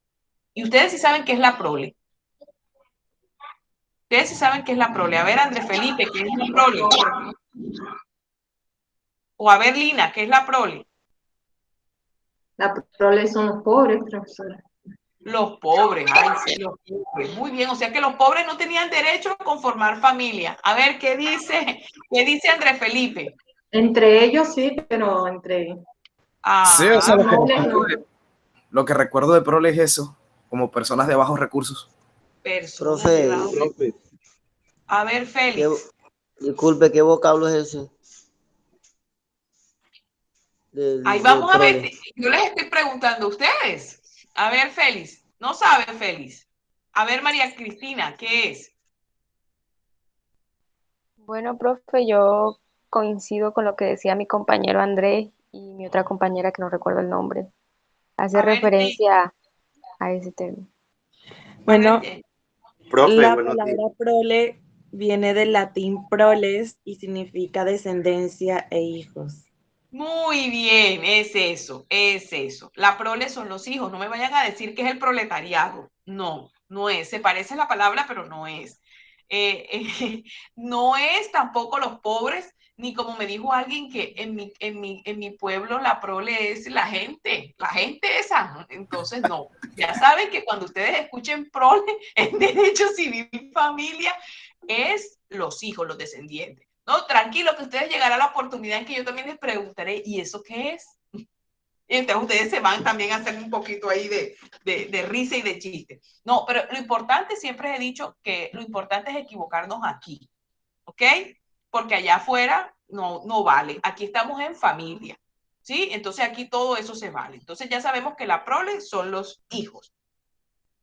Entonces aquí había esa prohibición de uniones sexuales entre padres e hijos, pero sí se permitían de manera muy regular y corriente entre los hermanos. Luego de la familia consanguínea, apareció la familia Unalúa. Punalúa, P-U-N-A, Punalúa. Cuando yo estoy preguntando esto, siempre tienden a decir muchos disparates. Entonces traten de aprenderse ese nombre. Punalúa, de Paulina, como si fueran a decir Paulina. Punalúa. En este tipo de familia ya fue mejorando esa situación del desorden y del comercio sexual porque se prohibían los incestos. ¿Ustedes saben lo que es el incesto? ¿Sí saben? Sí, profe.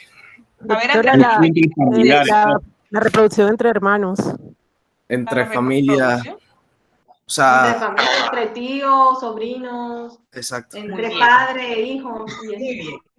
Bueno, entonces aquí ya se prohibió el incesto entre los progenitores y los hijos, entre los hermanos. Inicialmente se permitió el comercio sexual, pero posteriormente quedaron excluidos padres, hijos, y no solo esto, sino también entre los primos y los cuñados. Y en esta época se dio el matrimonio grupal, pero ese matrimonio grupal no creaba o no generaba obligaciones entre esas personas que contraían ese vínculo de pareja.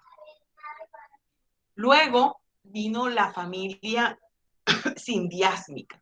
¿Y qué será eso de sindiásmico? A ver, ¿qué se les ocurre a ustedes que puede ser eso de familia sindiásmica? A ver, Daisy. Oh, Daisy. ¿Daisy fue a desayunar o se durmió? Daisy Janet. Mis queridos monitores, Daisy está ahí, ¿verdad? Sí, señora. Bueno, entonces sí. Ajá. Bueno, entonces si no contesta, quiere decir que no está. No me le vaya a poner que asistió. Póngale que no asistió porque no está ahí. A ver, ¿qué se les ocurre a ustedes que es eso de la familia sindiásmica? ¿Alguien que se le ocurra algo? Lo que se relacionan con los ascendentes. Que se relacionan con los ascendentes. Mira, me encanta su imaginación, o yo la voy a tener para algo muy importante dentro de la clase. Súper. A ver, Amílcar, ¿usted qué dice que es la familia sindiásmica? Bueno, profe, digamos que es la forma de organizar la familia, ya una forma ascendente y una forma descendiente. Es decir, los padres e hijos. ¿Sí? No. Se rajó, le voy a volver a poner un 1, yo. La familia sindiásmica no es más que la unión de un hombre con una sola mujer. Fíjense que en la etapa anterior veníamos de que no había prohibiciones sexuales, luego se dieron algunas, vimos el matrimonio grupal, ya aquí no. Ya aquí el hombre vive con una sola mujer. Pero muy chévere la situación del hombre en todo tiempo. Porque aquí, muy a pesar de que el hombre vive con una sola mujer, le era permitido, es decir, no perdía el derecho a poder ser infiel. ¿Ya? Permitiendo el cacho que siempre se les permiten las cosas, hay que dejar desde eso tiempos atrás. inmemoriales. Entonces ellos podían ser infieles. Las mujeres no se dedicaban al cuidado de los hijos y a los quehaceres de la casa. Los hombres eran los que determinaban qué tiempo o qué estabilidad tenía la relación. Y además tenían el derecho a la elección de la mujer. A ver, ¿qué dice Juan? Que Juan me está escribiendo algo por ahí, de manera rápida no pude leer. A ver, Juan. Profe, decía que cómo se pierden las buenas costumbres. ¿Usted puede creer eso? Ay, profe, yo creo que esas aún no se han perdido. No, pero sí, ya sí se perdieron, porque una de las causas de disolución de un matrimonio es la infidelidad. Ahí está perdida. Así que dejen el cacho. Bueno, a ver, Carola, ¿qué va a decir? Carola, Doctora, que tiene la mano. ¿me escucha? Que tengo problemas aquí con él. escuchamos. Bueno, aquí averiguando dice que se le pone fin entonces al salvajismo. en esta forma de familia, pero a la mujer no se le permitía el adulterio, a los hombres sí. Ha sido una transición entre matrimonio grupal, propio del salvajismo, y la monogamia, propia de la civilización. Ok, muy bien, Carola. Perfecta su apreciación. Profe, Luego, y ahí se ve... Sí, María Cristina. No, iba a hacer un pequeño comentario de que pues ahí la mujer llevó la peor parte, por así decirlo, porque pues obviamente los hombres sí tenían esa posibilidad de ser infieles, pero las mujeres no, y o sea, se les castigaba de manera estricta, o sea, eran muy crueles respecto a ellas en comparación pues con la infidelidad de los hombres. Y ya van a ver en el matrimonio, en una etapa donde ni siquiera podíamos administrar nuestros bienes, nuestros propios bienes que llevábamos al matrimonio. A ver, ¿quién dijo, profe? Yo digo que pues en el transcurrir del tiempo fue problema de cuestiones de soluciones de políticas públicas, profe, porque una mujer de pronto puede durar embarazada 9 meses y como había tanto territorio por explorar y por cultivar y por dominar, pienso yo que los hombres tomaron la decisión de decir, bueno, tendremos varias mujeres porque lo que necesitamos es mano de obra y una mujer solo puede de pronto parir un hijo en cuestión de 2 años, mientras que si él tiene 5 mujeres, en 5 años puede tener 5 hijos. Entonces pienso yo que los hombres se reunieron y pensaron eso y dijeron, bueno, entonces la poligamia. Esa es una teoría bastante creíble, profe. Bastante cómoda. Bastante cómoda. Bueno, listo. Pero es una de las posibilidades. Y también tenemos, por último, dentro de esta evolución histórica, tenemos la familia monogámica. La familia monogámica es la terminación del salvajismo, como dijeron por ahí. La familia monogámica es la familia perfecta, es la familia del hoy, entre comillas, ¿sí? Porque cuando en esa época se hablaba de familia monogámica, era la unión de un hombre y de una mujer. Hoy tenemos que hablar de la unión de 2 personas y eso ustedes lo tienen claro porque es algo evidente, es algo con lo que vivimos y si no estamos de acuerdo, no es el tema de discusión porque tenemos que respetar, porque todos somos y tenemos derecho. Entonces, en la familia monogámica es la familia perfecta, la familia del hoy, donde estaba formada por 2 personas.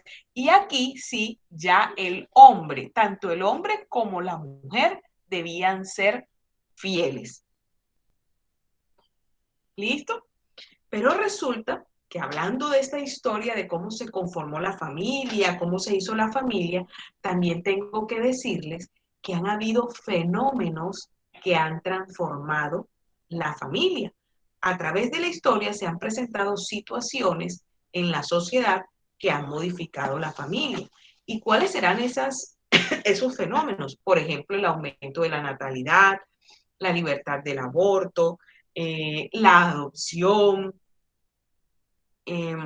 la disminución del matrimonio. Yo les aseguro que Amílcar no se quiere casar. Amílcar, ¿usted se quiere casar? ¿O sí? Sí, Amílcar, miren, Amílcar es tradicional, Amílcar sí quiere formar su hogar, quiere casarse. A ver, yo no sé si digamos que dentro de los peladitos más peladitos, porque Franklin y Gustavo son peladitos, pero dentro de los peladitos más peladitos como digamos que Andrés, ¿usted se quiere casar? Todavía no, profe. Yo estoy joven, son 22 añitos. Él no se quiere casar. Argenis, ¿usted se quiere casar? Yo sí. Ay, es como Amílcar. Bueno, vean, piensen en Amílcar. En esta época, la gente no quiere contraer matrimonio. La gente hace la más fácil y hay más uniones maritales de hecho que matrimonio. Porque de pronto nos suele más fácil decir chao pescado y nos vamos. Si nos fue bien, bien, y si no, no. Ustedes quieren tener hijos. La gente ahora quiere tener menos hijos. Fíjense que las familias anteriormente eran numerosas. Hoy no. Hoy la gente a duras penas tiene 1. ¿Sí? O 2. Entonces ya las familias dejaron de ser numerosas. A ver, de pronto la familia de Gustavo. A ver, Gustavo, ¿cuántos hermanos tiene usted? Profe, en casa fuimos 14. Mire, una familia rica, deliciosa. Mira, hasta eso la familia se ha transformado. Miren, la familia se ha transformado hasta en el lugar donde viven. Miren que ahora estas casas inmensas, porque para tener 14 hijos había que tener casas muy grandes, o las casas eran grandes indiscutiblemente. Hoy nos hemos reducido a apartamentos y las que son casas muy pequeñas con un patio muy pequeño. Miren, hasta la vivienda se ha reducido. También Vamos muy sí, contrario a la Biblia, doctora. muy Vamos contrarios a la Biblia. Porque dice que entre más hijos tenga la pareja, trae más bendiciones, pues.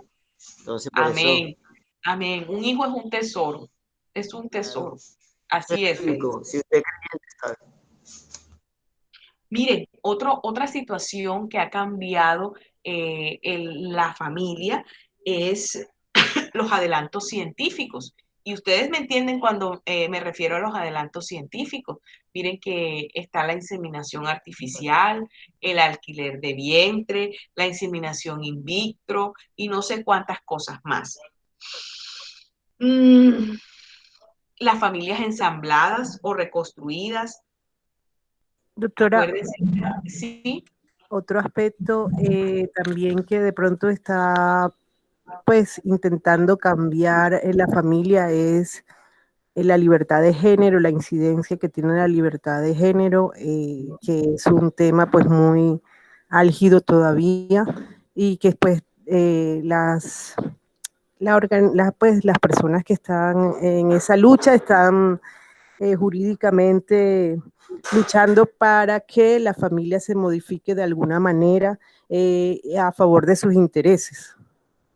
Muy bien, Carola, muy bien. Y además de eso también tenemos las madres solteras. Han aumentado muchísimo las madres solteras y son las mamás que llevan, inclusive, tengo que decirles que además de las madres solteras, también los padres cabeza de hogar, porque hoy por hoy la mujer no en su libertad, sino en su libertinaje. Porque les voy a decir algo, la libertad termina donde empieza el del otro, ¿sí? Entonces, hay mujeres que el hombre salió a tomar y más atrás se van y salen y dicen, yo también tomo, yo también voy y bebo, porque si él bebe, yo también bebo. Así que hablan las vallenatas, ¿no? Entonces, esa es la situación, ¿sí? Y óigase bien, hay padres hoy que reclaman una custodia. Hay padres hoy que reclaman un alimento. Hay padres hoy que también son maltratadas por las mujeres.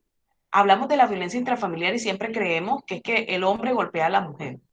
Pero les aseguro, muchachos, que hace años, cuando yo hice mi consultorio jurídico en el CTI, que existía la sala de atención a la víctima, allí, muchachos, yo me quedé sorprendida, abismada, asustada, cuando se presentó un señor con 3 muchachitos y rasgado, golpeado por la mujer.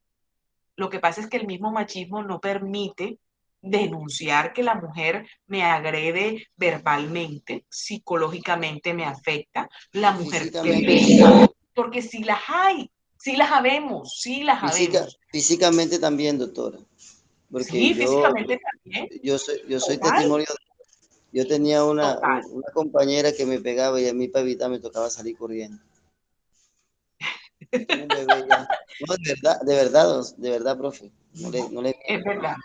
Pero vea, disculpe que le interrumpa, pero vea que este tipo de reacción es la que hace que los hombres como nuestros compañeros sean los que se cohíban a sí mismos de hacer la denuncia, de una denuncia pública.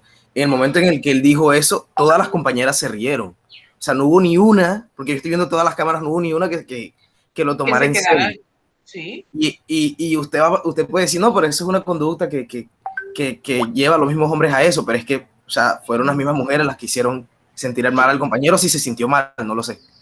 No, él no se sintió mal porque yo le estoy apoyando, yo estoy apoyando a los caballeros y los caballeros tienen que denunciar, los caballeros tienen que denunciar. Con solo una que se vaya, que la detengan, con solo una que la saquen en la televisión, se va a acabar eso también, porque nosotros maltratamos a nuestros hombres, sí los maltratamos. Yo le recomiendo a los compañeros que cuando eso suceda hagan como hice yo, es mejor evitar, porque uno le hace un daño a una hija ajena y ahí es donde vienen de las esos desgracias. hechos. Así Claro. es, pero hay que denunciar, Salimos corriendo, pero denunciamos, ¿ok? Salimos corriendo a denunciar, no a quedarnos callados. Salimos corriendo a denunciar. A mí me gustaría, y se lo dejo como inquietud a Félix, no sé, de pronto a Félix le gusta el penal, le gusta otra cosa, pero me gustaría, Félix, a partir de su vivencia, usted podría hacer una investigación que le serviría de trabajo de grado y, ¿por qué no?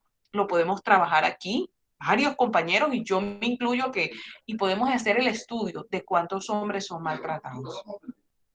¿Ok? Bueno, entonces, muchachos, para la próxima clase, que es el día lunes, continuamos con los principios constitucionales, seguimos con esta parte. Le voy a pedir el favor a los estudiantes que les dije que se quedaran, por favor que se queden, y los demás pueden retirarse, que tengan un feliz fin de semana. Igualmente. Hasta luego. Gracias, profesora. Muy buen día, profesor. Dios le bendiga. Excelente Por favor, clase. amén. Antes de salir, coloquen presente en el chat, por favor. Ok. Presente en el chat. Ay, mi madre me la